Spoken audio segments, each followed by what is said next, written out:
What is going on YouTube? Alex here, back again with another video. In this video I'll be reviewing my recent purchase, the Milwaukee quarter-inch Fuel Ratchet. As you can see, this is the normal Fuel Ratchet. I didn't get the long neck one, mainly for two reasons. First one is just I'm waiting for the price to drop down a little bit so I can afford it.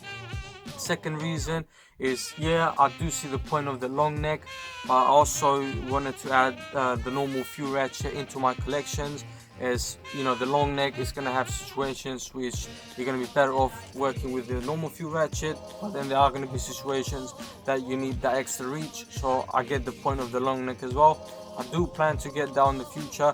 I'm just waiting for the prices to drop down a little bit. Now, when you unpack the tool from the box, you get a couple of things. First thing, the most important I would say, is this leaflet, which is the 3-year warranty for your tool.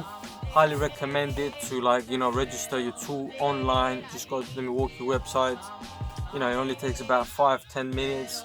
Really important. In any case, your tool malfunctions or whatever reason doesn't work properly, just get to Milwaukee get back to you. They replace the tool or repair it depending what the situation might be. You get some instructions, nothing unusual, and the leaflet if you want to look up onto other Milwaukee products that you might want to purchase. You also get like a little quarter-inch to 3/8 converter. It's a little bonus, so can't complain about that. And then you get the main tool itself. Now, as you can see, the quarter-inch drive, if I were to compare it with my 3/8 over here, don't mind the 3/8, it's a little bit dirty, but I use it all the time. If you were to compare them, the quarter-inch, the head is more compact than the 3/8. Obviously, this is being the quarter-inch. So that's one of the differences between the 3/8 and the quarter-inch. Second thing is going to be power.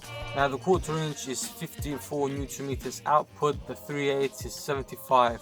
Now for me, quarter-inch, I think 54 Newton meters is is a solid, good number.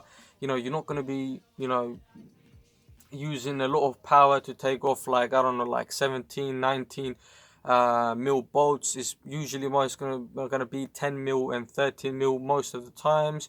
So I think that 54 Newton meters is a solid, good power output. One of the things that they do have on the quarter-inch compared to the 3/8 is this one is a bit faster, 250 RPM, whereas the 3/8 and I think the half-inch as well is 200 RPM, so it's a little bit faster. I think it's the same speed as the brushed ratchet that Milwaukee made, so that's a good feature over there. For me personally, the 50 RPM obviously saves you time, but I'm not too concerned about that, because the main thing is having that ease of access of removing a fastener compared to like a regular ratchet. Another difference with the tool, the bare tool, is going to be the weight. Bare tool, the quarter-inch weighs 0.9 kg, whereas the 3/8 weighs 1.1 kg, so it's 200 grams difference.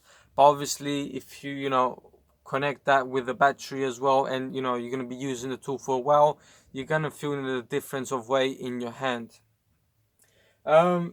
Similar designs, with the 3/8 ratchet. Obviously you got the LED that lights up the area when you're going to be working, so you can see what you're doing.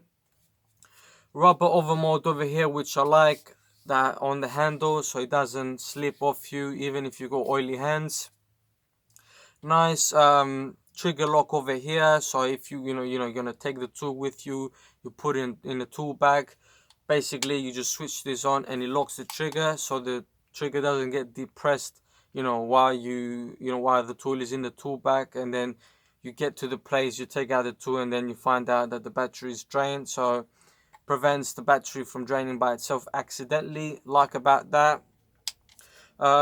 Fuel gauge, which I think for me is going to be the most important thing as I grab my ratchet or whatever Milwaukee tool I get. I always check, has it got enough battery, is it going to last me?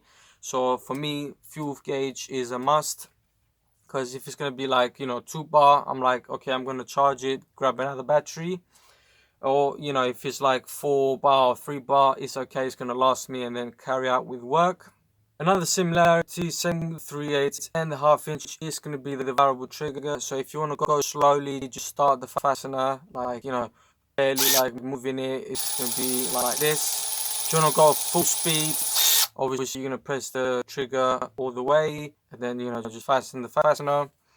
On this, the 1/4 inch, I will be using the 2 amp battery. One thing that I had a bit of a problem with the 3/8 is the 2 amp battery on the 3/8. I've, like, after using it for, like, I don't know, lots of period of time, I found out if I was going to be using the ratchet for the whole day, I found out that the 2 amp wasn't holding as much, you know, obviously because of the power output of the ratchet. So that's why I switched up to a 6 amp battery. But with the 1/4 inch, I still want to maintain that kind of like compact design. So I'm going to try and see if the 2 amp is, you know, good enough for the tool. I might switch to the 3 amp battery that Milwaukee made, although those batteries are still pricey as well. I think like 3 amp battery is about 60 quid, so it's probably the same price as a 6 amp. So obviously it's the same design though as this, so it still gives you that compact, whereas the 6 amp kind of like sticks out. So I'll see, you know, I'm gonna use this, and then if I need to increase to a bigger battery capacity. Overall, you know, I'm looking forward to using the tool, see how it feels like. I'm probably going to be using this to more like small engine, like in-depth work, rather than my 3/8. The 3/8 I'm mostly using it when I'm going to be doing more heavy stuff like brakes, or, you know, you can use this on the engine bay as well. But, you know, obviously this being more compact and lighter, you can get away with this in a lot of situations. So yeah, looking forward to, you know, using this. I didn't get the protective rubber boot for this. Main reason is just I couldn't find anything like reasonably priced. And I mean, the rubber boot for the 3/8, I bought it for like, I don't know, like about £30, which, you know, it was alright. Wasn't like, I would say, reasonably priced, but I couldn't find anything cheaper than £50 for the protective boot on the 1/4 inch. And for me, you know, although I do want to put the protective boot and then, you know, protect the mechanism inside here, and then obviously, you know, keep it greased and, you know, keep dirt and debris from going in there, £50, you know, for me is a bit too much for a protective boot. So maybe in the future, if I find like a deal, I might get it, you know, who knows. Well, that was the video, guys. Hope this was helpful. Overall, you know, for me, I would say if you are gonna get a ratchet, get 3/8. If you're able to, you know, get the 1/4 inch as well, do so, because I feel like you're gonna use this a lot of times as well. If you like the video, make sure to give it a thumbs up, leave a comment down below, tell me what you think about it, if there's any drawbacks that you don't like about, you know, these ratchets. Me, I don't think there's anything that I dislike about this ratchet, but yeah, I'll see you in the next video.